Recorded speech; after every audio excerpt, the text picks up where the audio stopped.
ازاي نعمل مزامنة للفيديو مع الصوت على برنامج ادوب بريمير. نفترض ان انا مصور الفيديو بتاعي من الكاميرا ومسجل الصوت من مايك خارجي، عايز اعمل لهم مزامنة مع بعض بحيث ما يبقاش فيه لا في فريم مقدم او فريم مؤخر، الفيديو ما يبقاش مقدم عن الصوت او مؤخر عنه. دلوقتي انا عندي الفيديو، عندي تراك الصوت اللي عايز اشتغل عليهم.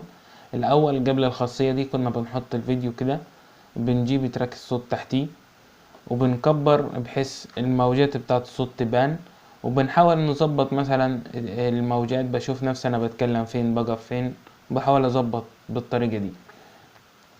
بس الطريقة دي كان ممكن يبقى فيه فريمين 3 تأخير او تقديم، فما كانتش بتظبط قوي. فدلوقتي كل ما عليك انك تحدد الفيديو اللي انت عايزه وتراك الصوت، تدوس كليك يمين تختار ميرج كليبس، يفضل انك تغير الاسم عشان انت نفسك ما تتلخبطش مش اكتر. هتختار اوديو تراك تشانل، تختار 1 وتدوس ريموف اوديو فروم ايفي كليب لو انت عايز تشيل الصوت الاساسي اللي في الفيديو.